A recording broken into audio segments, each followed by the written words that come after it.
नमः।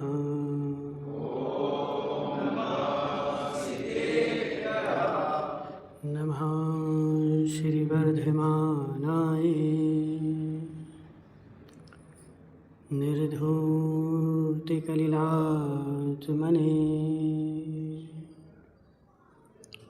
सालोकानां त्रिलोकानां निर्विद्यादर्पणायते।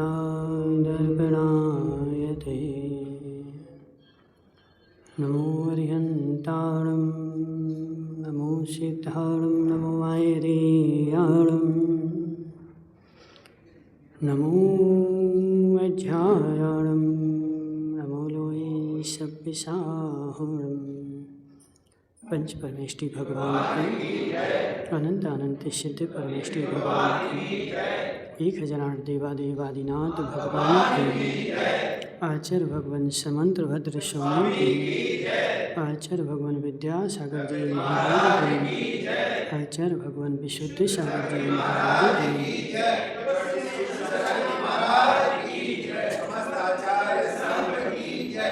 मनीषा। इसकी आवाज़ कम करती है क्या?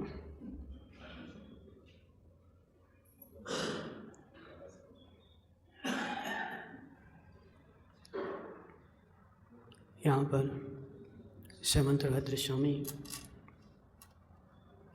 सम्यक दर्शन के अंगों की व्याख्या कर रहे थे कि हे जीव, सम्यक दर्शन के 8 अंग हैं, जिसमें सबसे पहला निसंकेत, दूसरा नंबर निकांच है। इसके बाद निर्विचिकित्सा अंग है। यह अंग क्या करता है तो वस्तु के स्वभाव में गिलानी का अभाव कराता है। संसार में जो भी वस्तु है वह सब गिलानी से रहित है, क्योंकि एक भी वस्तु संसार में ऐसी नहीं है जो काम की ना हो। है जीव, प्रत्येक वस्तु का उपयोग है, प्रत्येक वस्तु काम की है। आज तो कचरे को भी काम में ले रहे हैं।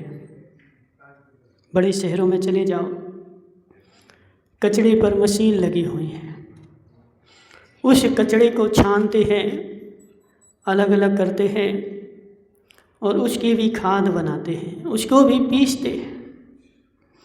एक भी वस्तु संसार में ऐसी नहीं है जो काम की नहीं हो।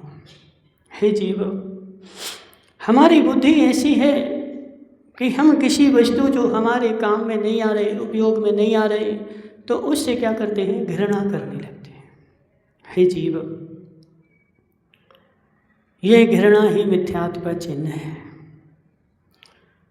जो जो वस्तु मेरे काम में नहीं आ रही वह मेरे घृणा का पात्र बनती है। हे जीव, वह डोकरा भी घृणा का पात्र बन जाता है। मूर्त भाई, डोकरा जब तक दुकान पे बैठ रहा है, कमा रहा है, काम कर रहा है, तब तक तो अच्छा लगता है। जिस दिन खोड़नी अम्मा तुम दुकान नहीं चला पाओगे,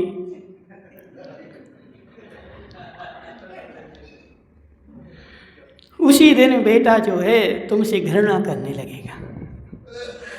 अब डोकरी की उम्र हो गई, कब चली जाए ये डोकरिया, सेवा और करनी पड़ती। ऐसे ही है, देखो कहते नहीं है, अर्पित की अम्मा कहाँ है? वो अर्पित है घर पे बैठा है। जीव, उन डोकरा डोकरियों को भी आदमी इसलिए पालता है कि डोकरा जो है कौवा भगाने के काम में तो आ रहा है।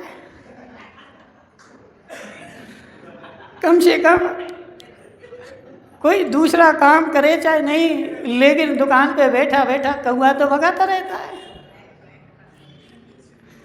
और दुकान से फुर्सत मिले तो बाल बच्चों को खिलाता रहता है। विनोद भाई, सत्य है कि नहीं? जीव, प्रत्येक वस्तु मेरे काम में आ रही है तब तक मुझे उससे राग है, अच्छी है, और जिस दिन वह काम में आना बंद हो जाएगी उसी दिन उस वस्तु से मुझे घृणा हो जाएगी। काम में आ रही है, राग है, और काम में नहीं आएगी तो द्वेष हो जाएगा। इसलिए हे जीव, समझ बात को। जिसने वस्तु स्वरूप को समझ लिया है उसको ऐसी परिणति नहीं बनती, और जिसने वस्तु स्वरूप को नहीं समझा है उसको तो बेचारे को क्या चाहिए, तो मीठा मीठा ही चाहिए। जिसे वह एक सम्यक्त कौमुदी नाम का ग्रंथ है, पढ़ा तुम लोगों ने? सम्यक कौमुदी है ना। सम्यक कौमुदी में एक कहावत आती है, वहाँ आचार्य लिखते हैं कि हे जीव, जहाँ राग होता है वहाँ दोष नहीं दिखते, और जहाँ द्वेष होता है वहाँ गुण नहीं दिखते। काका जी, जहाँ राग होता है, जहाँ राग होता है, काका की काकी कितनी खोटी हो जाए, खोटी कहोगे? नहीं, हमारी काकी तो बहुत अच्छी है। हे जीव, ये अच्छी है, बुरी है, तेरा राग उसका पहचान कर रहा है। मेरे मेरी घरवाली मोहित भाई कितनी खोटी हो जाए, लेकिन मैं उसको खोटी स्वीकार नहीं करूँगा। और पड़ोस की कितनी अच्छी हो,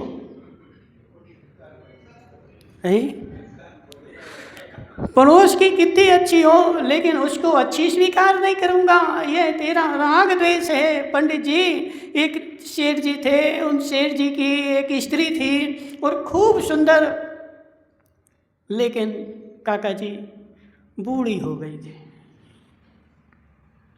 सेठ जी ने दूसरी शादी कर ली, दूसरी लेकर के आए जिसका नाम था कुरंगी। अब वो डोकरे को कैसी मिलेगी बताओ?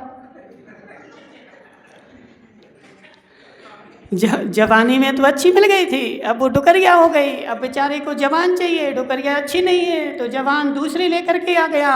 अब जो पहले लेकर के आया था वह तो पतिव्रता थी, सती थी, 100% शुद्ध थी, अच्छी थी, और उसको भक्ति थी, धर्म भी जानती थी। लेकिन डोकरे पने में जो लेकर के आया वह 100% भ्रष्ट थी, मात्र उसकी शकल ही अच्छी थी, अकल अच्छी नहीं थी। तो शकल देख करके डोकरा लेकर के आ गया, और जैसे घर में लेकर के आया तो अब जो पुरानी थी वह तो उसको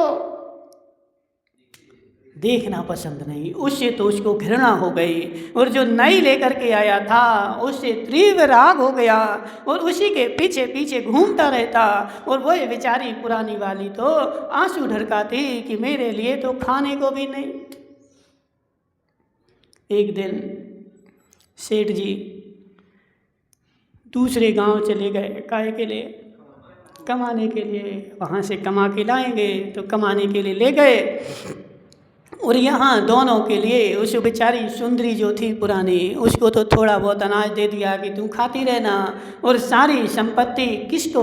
कुरंगी के सुपुर्द करके और चले गए। यहाँ कुरंगी ने देखा कि सेठ जी गए और अब महीना भर आने वाले नहीं है। उस कुरंगी ने बाहर के लोगों को बुला करके शराब, दारू, जुआ, जितने कर्म थे सारे कर्म करके, और सेठ जी की सारी संपत्ति स्वाहा, कुछ भी नहीं बचा। खोडनिया माँ, कुछ भी नहीं बचा। और लौट करके सेठ जी आए तो सेठ जी जैसे ही आए तो वह सुंदरी जो थी वह तो द्वार पर खड़ी थी। मेरा पति महीना भर की यात्रा करके आ रहा है, धन कमा के ला रहा है, इसकी मुझे आगवानी करनी चाहिए। तो आगवानी करने के लिए द्वार पर खड़ी थी, और कुरंगी जो थी उसने तो धन लुटा दिया था, कुछ घर में बचा ही नहीं था। बेचारी अपने शोक करती हुई अंदर बैठी थी, आई नहीं। और सेठ जी गए, और सेठ जी ने सबसे पहले सुंदरी के यहाँ गए।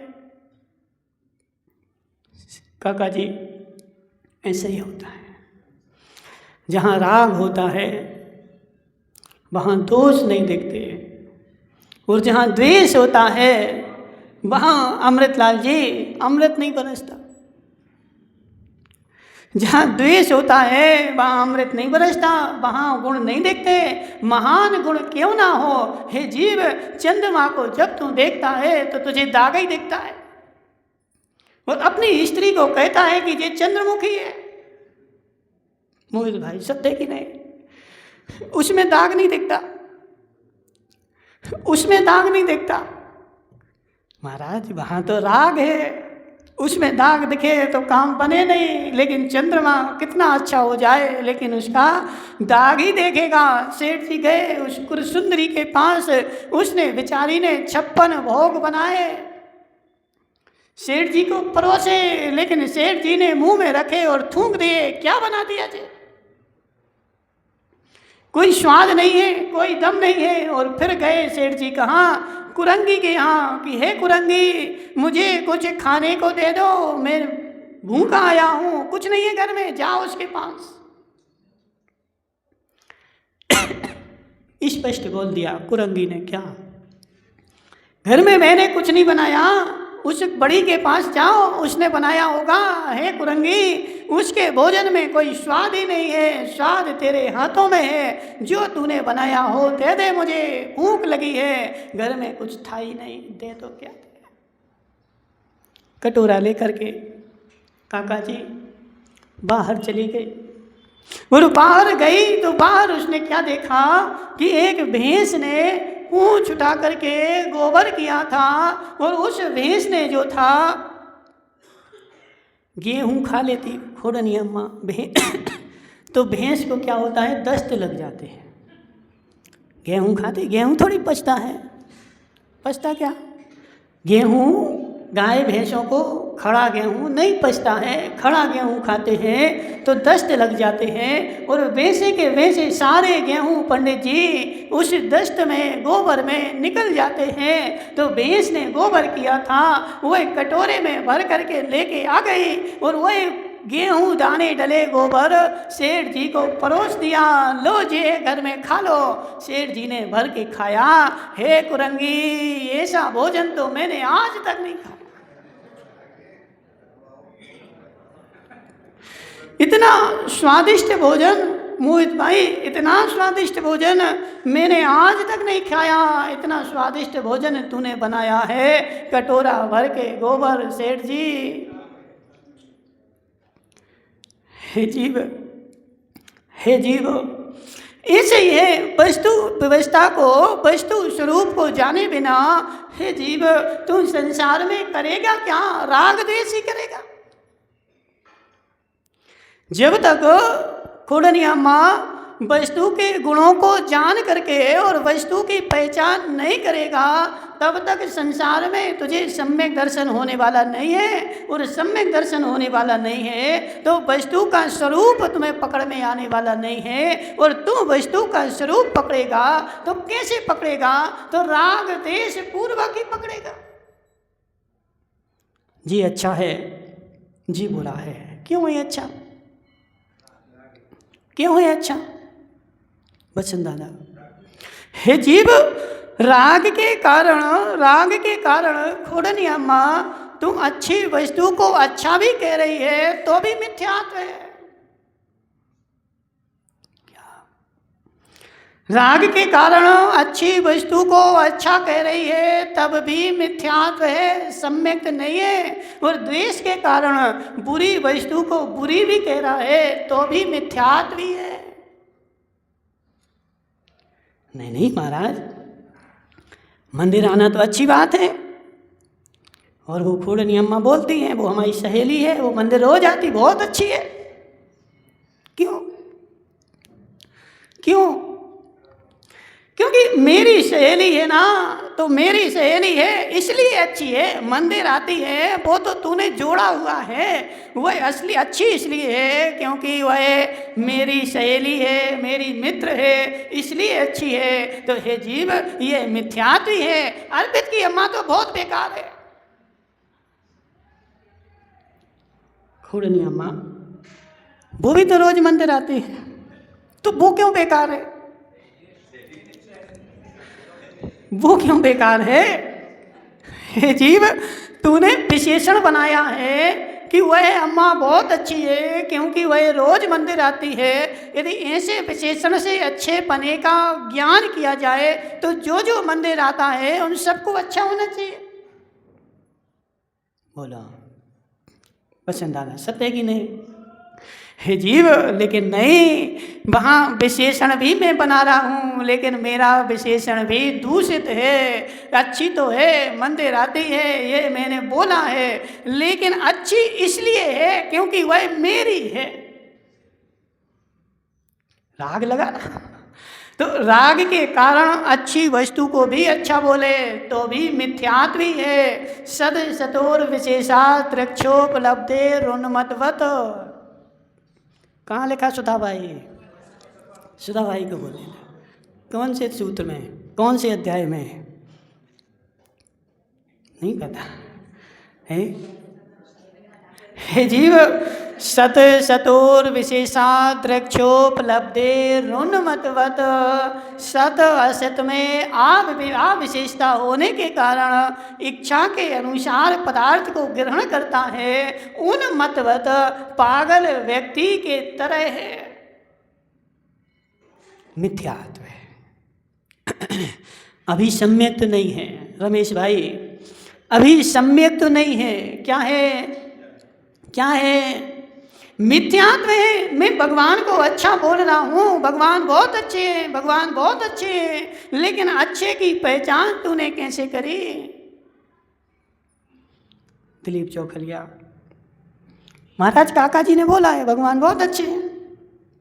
हे जीव, अभी तूने उसकी विशेषता तो जानी नहीं। सत्य क्या होता है, असत्य क्या होता है, और सत्य असत्य को जाने बिना, विशेषता का ज्ञान किए बिना अच्छे को अच्छा भी कहेगा तो राग के परिपाटी में ही कहेगा, और बुरे को बुरा कहेगा तो देश के कारण कहेगा, और राग देश के कारण अच्छा बुरा कह रहा है तो अभी सम्यक तो नहीं है। अभी क्या है? मिथ्यात्व है। उस संसार में यही चल रहा है। क्या है? जो हमारी पार्टी का है वो तो अच्छा है, और जो हमारी पार्टी का नहीं है वो भले सोने का हो। क्या बोलो? जो हमारी पार्टी का है वो तो एक नंबर का अच्छा है, और जो नहीं हमारी पार्टी का वो जो है वो बिल्कुल बुरा है, भले सोने का हो। हे जीव, ये राग देश है, ये सम्यक्त की निशानी नहीं है, और मेरा 1000 गुनाह कर दे तब भी एक भी नहीं दिखे। यह मिथ्यात्व की पहचान है। पंडित जी, सम्यक दृष्टि तो वो होता है कौन? जो राजा अपने बेटे को भी फांसी की सजा सुना दी। वो कौन से राजा थे? मेढे को मारा था बेटा ने, नाम भूल जाते हैं। एक राजा था ना, नहीं याद है।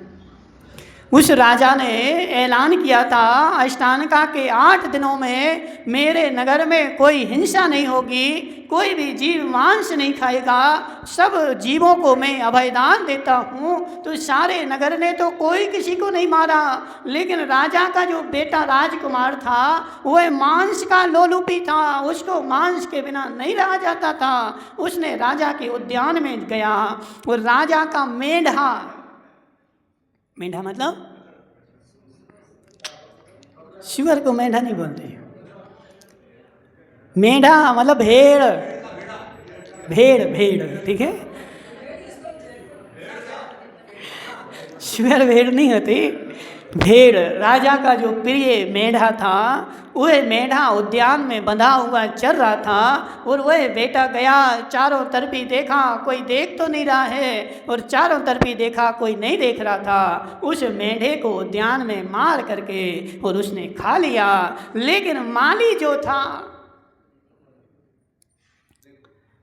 जो था काका जी, वह पेड़ के ऊपर चढ़ा हुआ फूल तोड़ रहा था, और उसने जैसे ही देखा कि राजकुमार ने मेढे को मार दिया, मात्र हड्डियां बची, वह इसने किसी से नहीं कहा, डर के मारे अभी किसी से कहूँ तो मुझे भी मार डाले। लेकिन क्या होता है? खुडनी अम्मा ऐसे कोई लाखों में करोड़ों में कोई एक व्यक्ति होता है जिसको बात पच जाए। मोहित भाई, लाखों करोड़ों में कोई एक व्यक्ति होता है जो किसी की बुराई देख ले और बुराई देख करके उसको पचा जाए, किसी से नहीं कहे, लेकिन कहे बिना रहा नहीं जाता, किसी ना किसी से तो कह ही देगा। और माताओं की तो एक मतलब खास आदत है। बुंदेलखंड में हमने देखा, सुबह सुबह महिलाएं जाएंगी और बुंदेलखंडी में बोलेंगी, एरी जिज्जी एरी जिज्जी। का होगा? अरे उते उनकी बहू को ऐसे ऐसे होगा, हमने तो सुनी ही थी, कौन से कईयों ने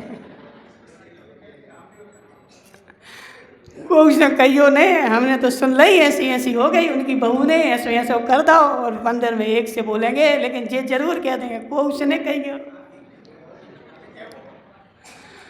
वो अम्मा दूसरी से कह देगी और उससे भी कहेगी कौन ने कहियो।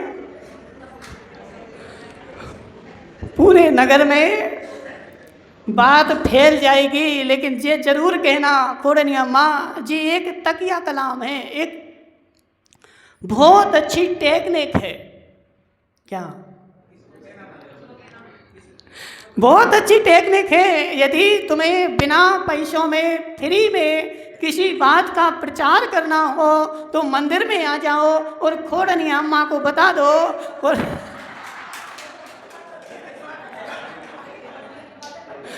समझो बात को। और जी जरूर कह देना कि कोई से कहना मत। यदि तुमने जी कह दिया कोई से कहना मत, तो तुम घर में बाद में पहुंचोगे, तुम्हारी बात घर में पहले पहुंच जाएगी। जीव कोई से कहना मत, इतनी बोल दो तो उसमें आकर्षण हो जाता है और वो बिना कहे रहा नहीं जाता है। जरूर 4 लोगों को नियम से सुना देगा और वह बात बिना पैसे में सारे नगर में फैल जाएगी। ऐसे ही संसार में हो रहा है। पसंद दादा, किसी ने अच्छा काम किया हो और उसको यदि प्रचार करना हो तो उसको तो 10-20 हज़ार रुपया खर्च करके और बोर्ड शॉप पे निकालना पड़े, पेपर में देना पड़े, सब जगह छपवाना पड़े। लेकिन किसी ने बुरा काम किया हो उसको कुछ भी नहीं करना पड़ता। करना पड़ता क्या? अपने आप सारे नगर में क्या पूरे जिले में फैल जाएगी। काका जी 72 गांवों में डाल देंगे, इसने ऐसा ऐसा कर दिया, इसने ऐसा ऐसा कर दिया। हे जीव, बात पच जाए।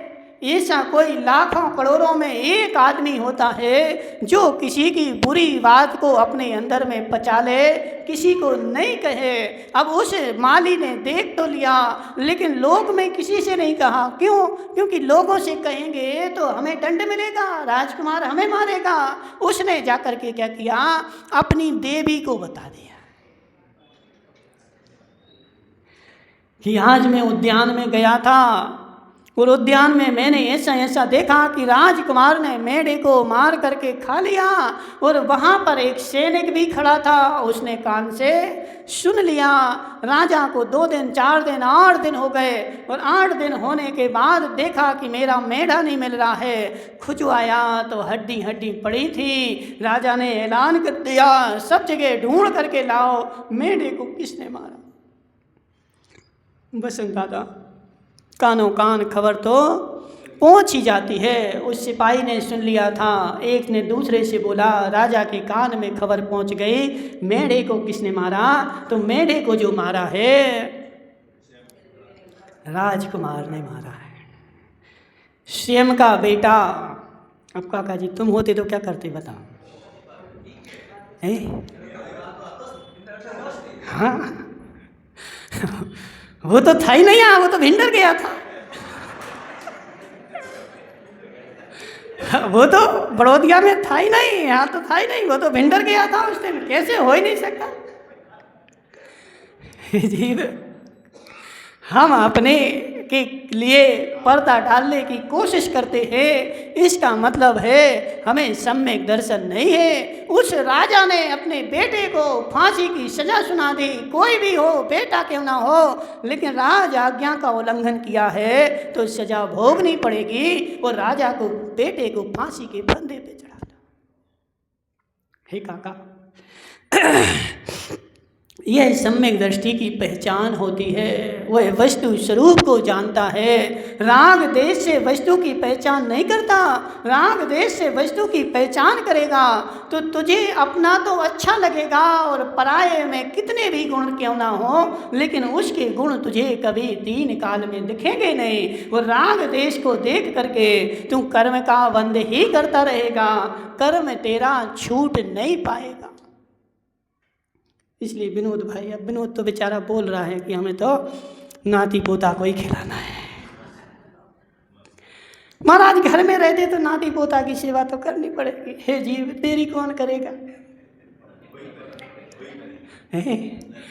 कोई करने वाले नहीं है पसंद दादा, कोई करने वाले नहीं है। इस भरोसे में नहीं रहना, वो सब अपना अपना हिस्सा लेकर के और चले जाएंगे। डोगरा बेचारा यहाँ पे खचुरेगा, यहाँ से वहाँ और वहाँ से वहाँ।